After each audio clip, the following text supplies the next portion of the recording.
দুই সেনাপ্রধানের কি আলাপ হলো?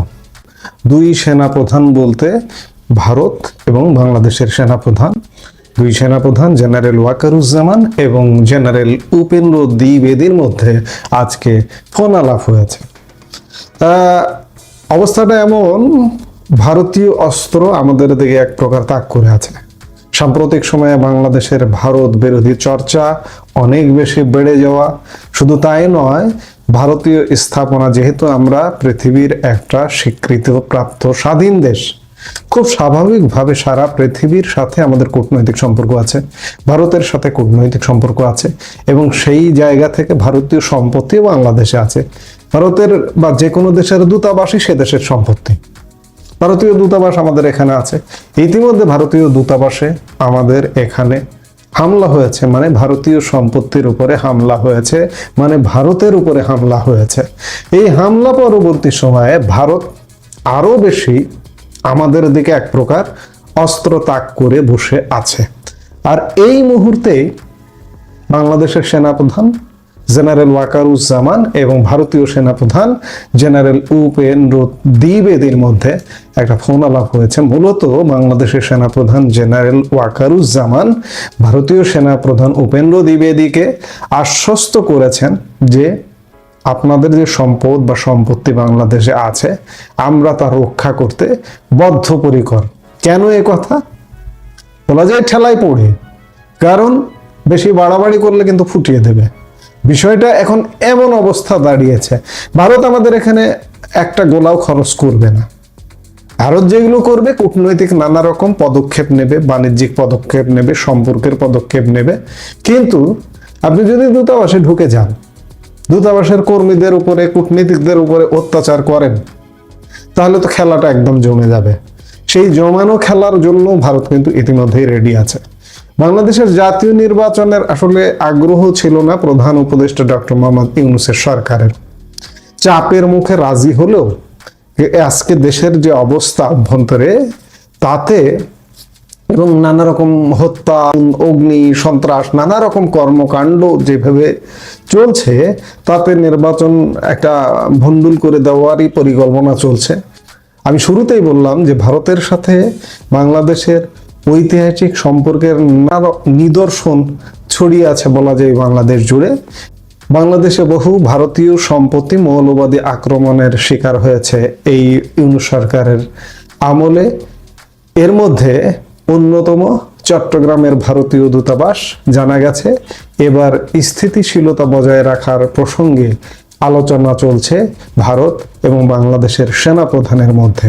ভারতের সেনাপ্রধান জেনারেল উপেন্দ্র দ্বিবেদীকে ভারতীয় সম্পত্তি রক্ষার আশ্বাস দিয়েছেন বাংলাদেশের সেনাপ্রধান জেনারেল ওয়াকারুজ্জামান।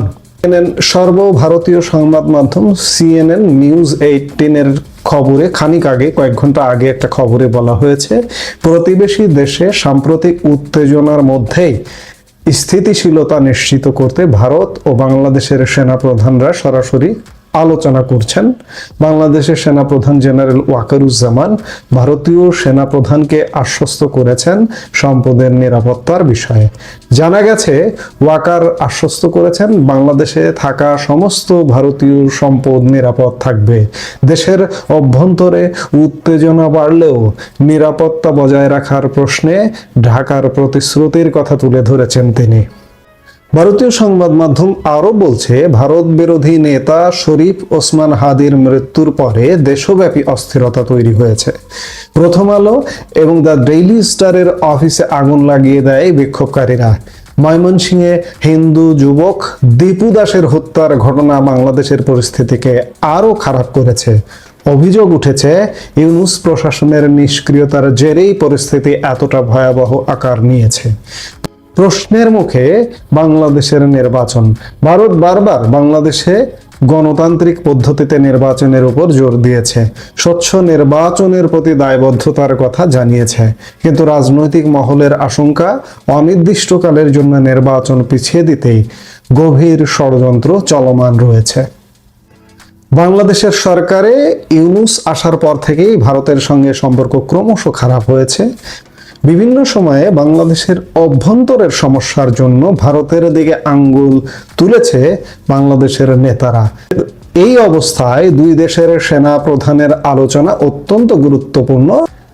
ইউনূসের শাসন আমলে কাছাকাছি এসেছে Bangladesh Pakistan.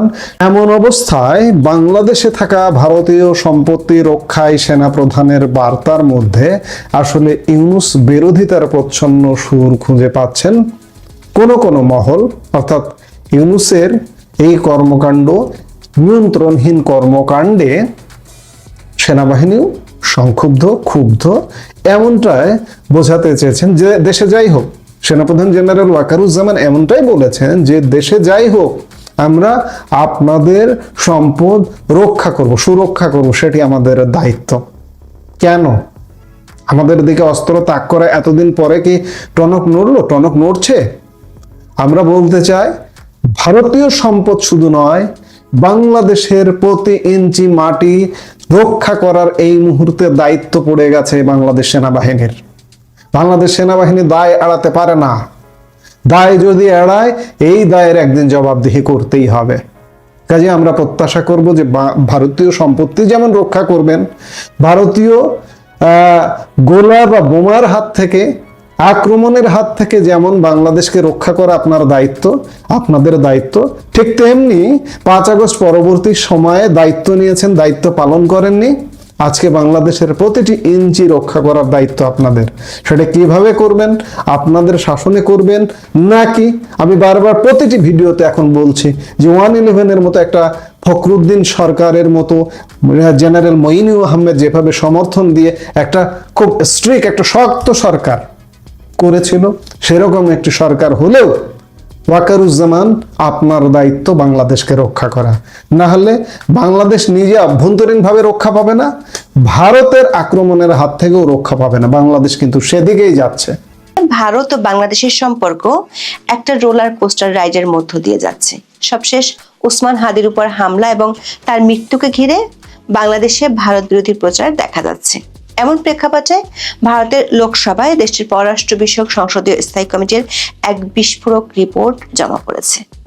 Future of India Bangladesh relationship নামের এই রিপোর্টটি কেবল একটি সরকারি কাগজই নয়, বরং এটি বর্তমানে দিল্লি ও ঢাকার মধ্যকার থমথমে সম্পর্কের একটি এক্সরে রিপোর্ট।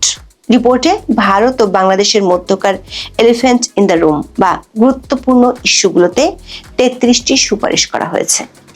সবচেয়ে গুরুত্বপূর্ণ একটি বিষয় হলো সংসদীয় কমিটির এই রিপোর্টের কারণে শেখ হাসিনাকে ফেরত না দেওয়ার জন্য মোদী সরকার ভারতের সর্বদলীয় সিদ্ধান্ত পেয়ে গেল। সংসদীয় কমিটির এই রিপোর্টে বাংলাদেশের দাবির প্রেক্ষিতে দেশটির সাবেক প্রধানমন্ত্রী শেখ হাসিনাকে ফেরত না দেওয়ার সিদ্ধান্তই উঠে এসেছে। ভারতীয় গণমাধ্যমগুলো বলছে কমিটির এমন অভিমতের ফলে শেখ হাসিনাকে ভারতে আশ্রয় দেওয়ার সিদ্ধান্ত এখন শুধু আর ভারত সরকারের বিষয় রইল না, বরং এই রিপোর্টের ফলে ভারতের সংসদে প্রতিনিধিত্বকারী সব দলই মোদী সরকারের সিদ্ধান্তের পক্ষে কথা বলল। রিপোর্টে বলা হয়েছে বাংলাদেশে গত বছরের 5 আগস্ট থেকে হাওয়া বদলে যাওয়ায় ভারত এখন বাংলাদেশে 1971 সালের পর সবচেয়ে বড় কৌশলগত চ্যালেঞ্জের মুখে পড়েছে। বাংলাদেশের জেনজিকে বাগে আনতে বেশ কিছু কৌশলী সুপারিশ করা হয়েছে। আর এই হাওয়া বদলের কারণে ভারত ও বাংলাদেশের সম্পর্কের মাঝখানে এখন তৃতীয় এবং চতুর্থ পক্ষ হিসেবে হাজির হয়েছে পাকিস্তান ও চীন। বাংলাদেশে এই দুই দেশের সামরিক তৎপরতার উপর কড়া নজর রাখার কথা বলা হয়েছে প্রতিবেদনে। বিস্তারিত জানতে চলুন যাওয়া যাক বিশ্লেষণ। ভারতের পররাষ্ট্র মন্ত্রণালয় বিষয়ক সংসদীয় কমিটির নেতৃত্বে আছেন কংগ্রেসের সংসদ সদস্য শশী থারুর। তার নেতৃত্বে কমিটি গত বৃহস্পতিবার বাংলাদেশ বিষয়ে ভারতের লোকসভায় প্রতিবেদনটি জমা দেয়। রিপোর্টে দিল্লিকে 33টি সুপারিশ দেওয়া হয়েছে। এর মধ্যে কূটনীতির ভাষায় এলিফ্যান্ট ইন দ্য রুম বা আসল একটি ইস্যু হলো বাংলাদেশের সাবেক প্রধানমন্ত্রী শেখ হাসিনা। গত বছরের 5 আগস্ট বাংলাদেশ ছেড়ে শেখ হাসিনা ভারতে আশ্রয় নেন। তারপর থেকে দুই দেশের মধ্যকার সম্পর্কের টানাপোড়েনের ক্ষেত্রে এটি সবচেয়ে আলোচিত ইস্যু। বাংলাদেশের পক্ষ থেকে শেখ হাসিনাকে ফেরত চেয়ে 2 দফা নোট ভার্বাল দেওয়া হয়েছে। তবে বাংলাদেশের পররাষ্ট্র মন্ত্রণালয়ের ভাষ্য হলো এখনো পর্যন্ত ভারতের পক্ষ থেকে তেমন কোনো সন্তোষজনক আনুষ্ঠানিক জবাব বাংলাদেশ পায়নি। এমন প্রেক্ষাপটে ভারতীয় সংসদীয় কমিটির রিপোর্টটি শেখ হাসিনা সম্পর্কে কি বলছে তা বেশ গুরুত্বপূর্ণ। এই প্রতিবেদনটি পড়লে মনে হবে ভারত তাকে ফেরত দেওয়ার চেয়ে বরং সভ্যতাগত মূল্যবোধ নিয়ে বেশি চিন্তিত। ভারতীয় গণমাধ্যমগুলো বলছে শেখ হাসিনাকে ভারতে আশ্রয় দেওয়ার সিদ্ধান্তে ফের সিলমোহর দিল এই কমিটি। শেখ হাসিনাকে ভারতে আশ্রয় দেওয়ার সিদ্ধান্তে প্রথমে দেশটির সংসদ, তারপর পররাষ্ট্র মন্ত্রণালয়ের সংসদীয় কমিটি আগেই সায় দিয়েছিল। কিন্তু নতুন বাস্তবতায় বৃহস্পতিবার সংসদীয় কমিটি আবারও ভারত সরকারের সিদ্ধান্তকে সমর্থন করেছে। প্রতিবেদনে বলা হয়েছে, শেখ হাসিনাকে আশ্রয় দেওয়াটা ভারতের সভ্যতাগত আদর্শ এবং মানবিক ঐতিহ্যের অংশ। তার মানে হলো মেহমানকে বিপদকালে দরজা দেখিয়ে বের করে দেয়া ভারতের সংস্কৃতিতে নেই। এমনকি শশী থারুর শেখ হাসিনার মৃত্যুদণ্ড হওয়ার বিষয়টিকে অত্যন্ত উদ্বেগজনক এবং অপ্রীতিকর বলে মন্তব্য করেছেন। দ্য ওয়ালের খবরে বলা হয়েছে, সংসদীয় কমিটির এই অভিমত শেখ হাসিনা এবং আওয়ামী লীগের জন্য বাড়তি স্বস্তির কারণ বলে মনে করছে ওয়াকিবহল মহল। গত মাসে শেখ হাসিনাকে বাংলাদেশের ট্রাইব্যুনাল মৃত্যুদণ্ড দেওয়ার পর বাংলাদেশের অন্তর্বর্তী সরকার সাবেক প্রধানমন্ত্রীকে ফেরত পাঠানোর জন্য বারে বারে তাগাদা দিচ্ছে। বাংলাদেশ সরকারের পাঠানো কূটনৈতিক চিঠির প্রাপ্তি স্বীকার করলেও ভারত এখনো পর্যন্ত এর জবাব দেয়নি। এর মধ্যে ভারতের পররাষ্ট্রমন্ত্রী এস জয়শঙ্কর দিল্লিতে এক অনুষ্ঠানে শেখ হাসিনাকে ফেরত দেওয়ার প্রসঙ্গে ভারত সরকার অবস্থান স্পষ্ট করেন। তিনি বলেন, বাংলাদেশের সাবেক প্রধানমন্ত্রী কবে দেশে ফিরবেন সেটা তার একক সিদ্ধান্ত। ভারত সরকার এই ব্যাপারে কোনো সিদ্ধান্ত নেবে না। বিদেশ মন্ত্রীর এই বক্তব্যে স্পষ্ট হয়ে গিয়েছিল, শেখ হাসিনাকে ফেরাতে কোনোভাবেই রাজি নয় ভারত সরকার। তবে ভারতীয় গণমাধ্যমগুলো বলছে, দেশটির পররাষ্ট্র মন্ত্রণালয়ের সংসদীয় কমিটির সিদ্ধান্তের গুরুত্ব ও তাৎপর্য অনেক বেশি। কমিটির অভিমতের ফলে শেখ হাসিনাকে ভারতে আশ্রয় দেওয়ার সিদ্ধান্ত এখন শুধু আর ভারত সরকারের বিষয় রইল না। প্রথম সারির সব দল কার্যত আওয়ামী লীগ নেত্রীকে আশ্রয় দেওয়ার সিদ্ধান্তে ফের সিলমোহর দিল। গত বছরের 5ই আগস্ট সাবেক প্রধানমন্ত্রী শেখ হাসিনা ভারতে যাওয়ার পরদিন সর্বদলীয় বৈঠকে ভারত সরকারের তরফে বাংলাদেশের পরিস্থিতি এবং শেখ হাসিনার দেশ ত্যাগের কারণ ব্যাখ্যা করা হয়। সেই বৈঠকে সব দল বাংলাদেশের সাবেক প্রধানমন্ত্রীকে আশ্রয় দেওয়ার সরকারি সিদ্ধান্তে সিলমোহর দেয়। বিদেশ সচিব বিক্রম মিশ্রি অবশ্য কমিটিকে বলেছেন, শেখ হাসিনা ভারতের মাটি ব্যবহার করে কোনো রাজনৈতিক কর্মকাণ্ড করছেন না। যদিও শেখ হাসিনা মাঝে মাঝে তার পার্সোনাল ডিভাইস দিয়ে অডিও বার্তা ছাড়ছেন, দিল্লি বলছে সেটা তাদের অনুমোদিত নয়।